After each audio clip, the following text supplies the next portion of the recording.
Greetings from India, everyone. It's good to be back in South Africa, especially at the CGA summit. I'm Sachin Khurana. I lead QuikRelations. We assist organizations like the CGA and Hot Crow, different organizations from South Africa, supplying apples, pears, citrus, stone fruits, South African berries to India and other parts of the world in that region. We've been working in the fresh produce space for more than 20 years now, so it's an honor to be here. It's an honor to be working with CGA. I believe I'm the latest entrant in the market entry and market access space, so I look forward to learning from each and every one of you. My knowledge might not be as much as some of you, but I really look forward to building on that as we go forward. I must confess that a lot of the things that I did want to cover have already been covered by some of the wonderful speakers from this morning. Almost everyone who was speaking did talk about India, so I think we can grab a beer or I can sing a song. I'm happy to do either. But in all seriousness, I believe Asia and Middle East really hold the key to the future of agriculture industry.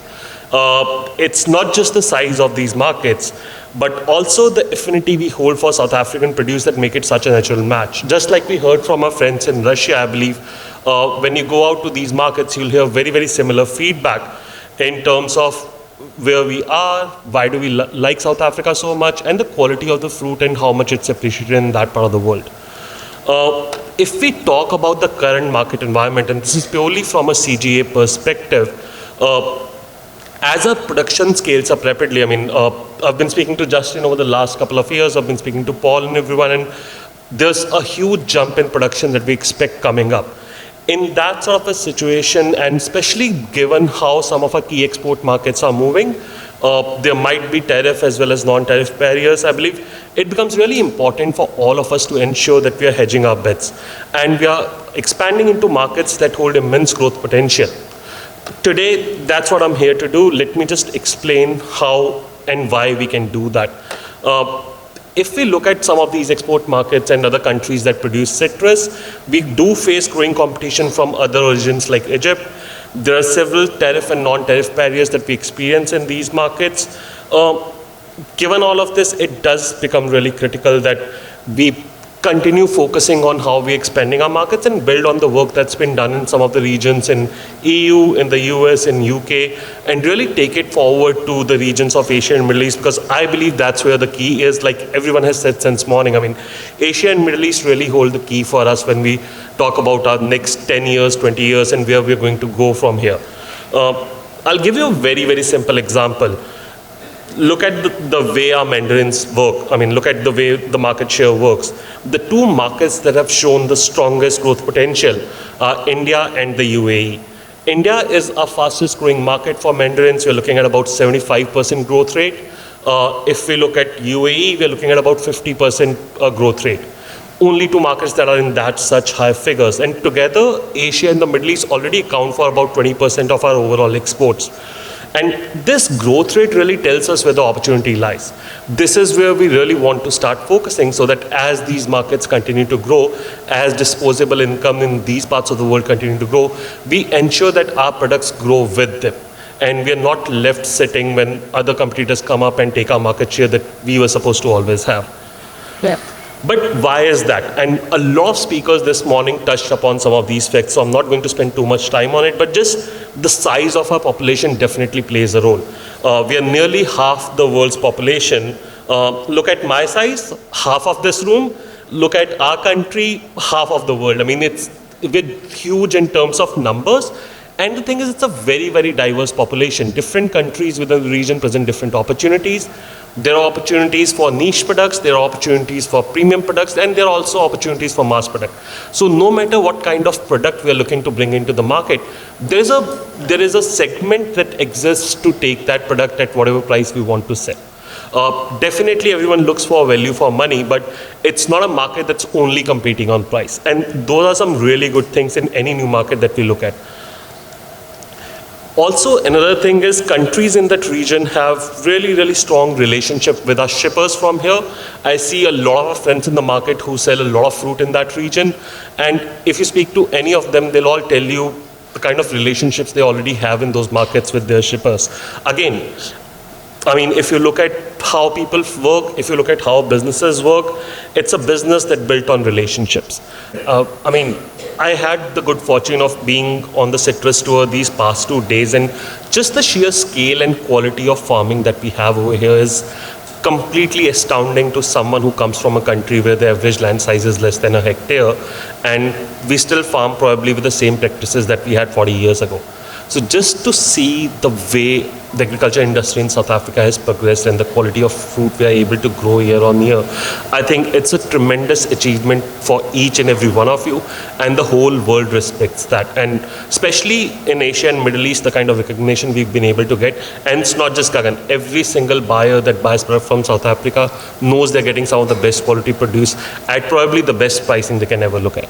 So there's definitely a huge respect over there, and there's definitely a large affinity that exists for South Africa in these regions. But again, like Gagan mentioned, India holds a huge potential for South Africa, and Bangladesh is the same. The only challenge is the kind of barriers that still exist in some of these markets. We've started working on a few in India, but then these countries will really grow far if we are able to work on the tariffs. I mean, the kind of tariffs we currently face can be really a challenge to the growth that we can see. If we are able to do something about it, we can see 3-figure growth within a year. That's how fast the market has the ability to grow. But it's up to us to request the government, and I know the market access team before me just spoke about that. So that's something which is really encouraging for all of us. But that's something we definitely want to look at. I mean, if we look at India and Bangladesh, huge opportunities, we've already talked about that. But other markets within Asia create more opportunities as well. There are so many diverse markets. I mean, there's Japan and Korea, which offers opportunities for our premium produce. There's Indonesia and Taiwan. Again, growing markets, lots of opportunities for different varieties. Taiwan, especially since the shift from China, will have more opportunities in the coming future. Within Asia, we also received access to Vietnam last year, which is again a huge opportunity. Lots of stuff happening there. Again, a lot of respect for produce from South Africa. Citrus is not the only category that grows there. They already have relationships with other suppliers for different products as well.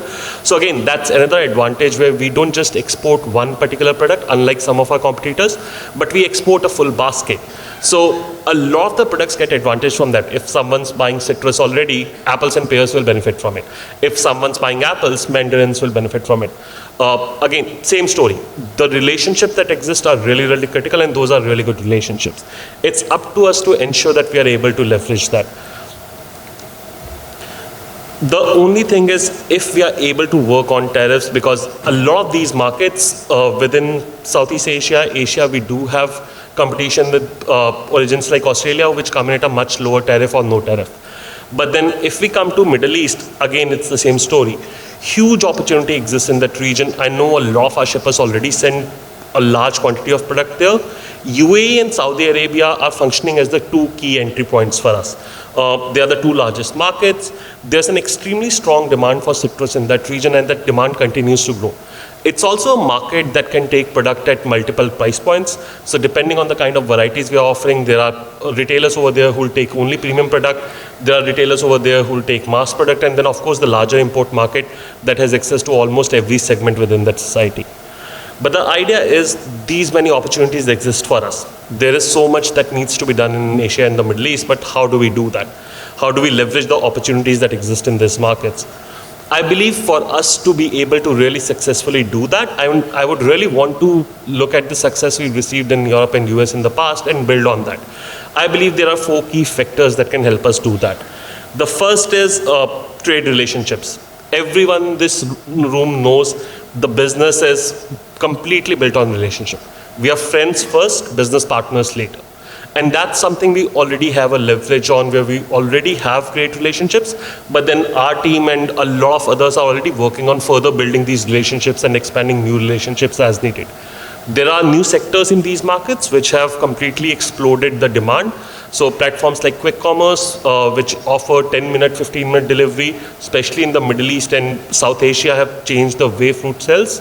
And there are new opportunities in that segment that we're exploring extensively. We have another trade show coming up in India in a couple of weeks. Some of you would be there for that. I'm leading a panel on quick commerce in that, and within 2 years, that market share from zero has gone to about 25% for premier categories. There's very, very fast growth happening in some new sectors that people have not been aware about, but those are the sort of opportunities that we must look at. Also, most of these markets have been able to see rapid growth by building presence in e-commerce and and modern retail in the past. We already have a very strong brand proposition as in a region. We have very strong talk points. It's just that we need to build that narrative in the right manner. We need to position it in the right manner. And we also need to ensure that people that we work with, be it the buyers who buy from us and the customers who buy from those buyers, know that narrative. And we are able to communicate that narrative to each and every one of them really effectively. There's also a very urgent need to rapidly scale our marketing activities if we are able to successfully compete with some of our competitors like Australia or Egypt that either might come in tariff-free or might come in at a much lower price point. The only thing that will set us apart is the way we are able to position ourselves, the kind of strength in our relationships that we can build, and the kind of network we are able to access in those regions. And last but definitely not the least, in fact the most important is driving better market access. I don't think I can stress that point enough. I know we've had those conversations multiple times internally, but we really need to ensure that we as a country and we as a block of countries are negotiating these trade deals with partners that we supply to, and we are able to compete on a fair ground. Otherwise, it will be very, very difficult for us to continue growing the markets the way they are growing right now. Diving slightly deeper into market development, some of the key activities that we can focus on include driving more awareness in retail and distribution networks.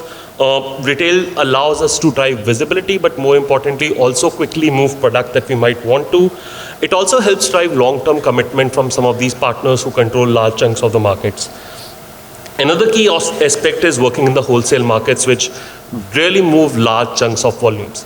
So be it in terms of driving that market within the country or at times even neighboring countries, especially in regions like Middle East, there are hubs which supply products to not just one market but multiple countries around that. UAE is a perfect example. If you walk around the key markets in India, in Delhi and Bombay, you will see examples of how South Africa presence has helped us rapidly scale up.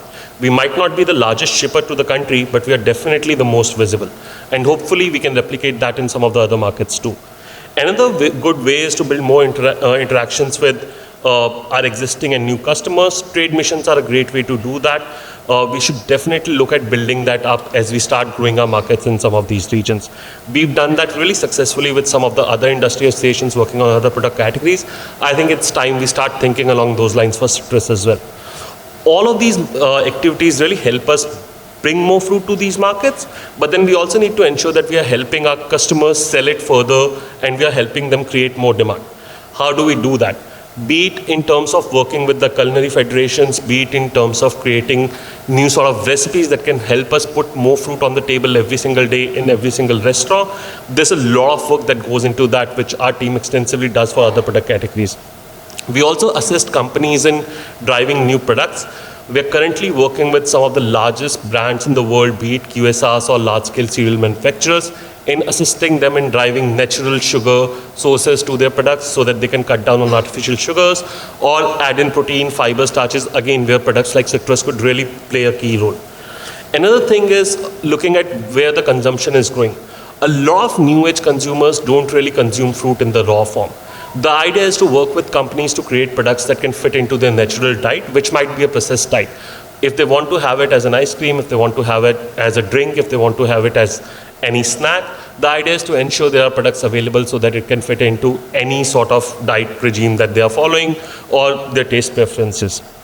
We also conduct a lot of trainings and promotions at retail and consumer levels, which allow us to drive more visibility, but also allow us to drive education within the culinary sector as well as in the consumer segment.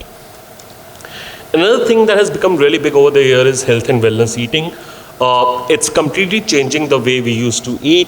Someone as unhealthy as me also changed the way I look at food.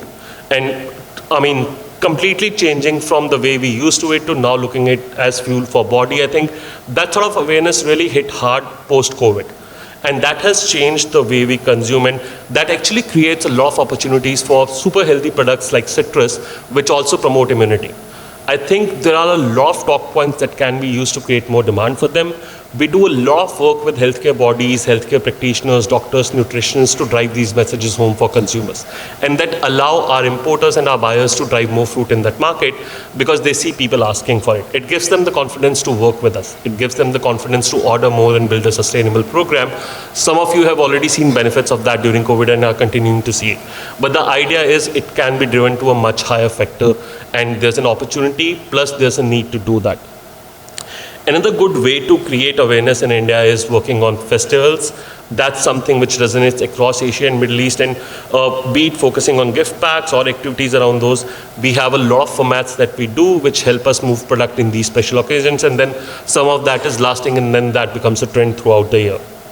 I mean, the idea is to ensure that people know it's a good product to eat, people know they need to include it in their diet, and then we enable them the resources so that they can include it in whichever way they want, be it as a frozen snack or a drink or the fruit raw like they want it.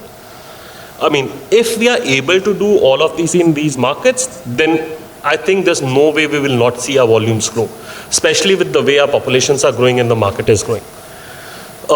Just to summarize, I believe I'd like to leave on a very positive note. Our future is really bright, but we need to work hard to ensure we are able to leverage these opportunities, and the consumption shift towards Asia and the Middle East that's happening already, we are able to work on that.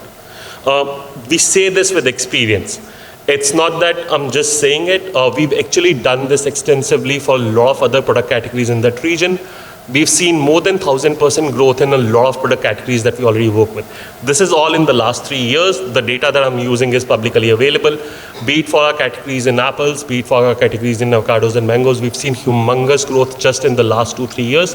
And it's all being driven by the kind of activities that we just mentioned. So there's definitely a huge opportunity for us to build our market. Our message to the industry is work with us, allow us to do that, and we really believe there's an opportunity for us to take the whole industry forward in those regions. So thank you so much, and Justin, Bushoko, CGA team, thank you for having me here and giving me the opportunity to share my thoughts. Thank you everyone, and thank you for allowing me to talk to you.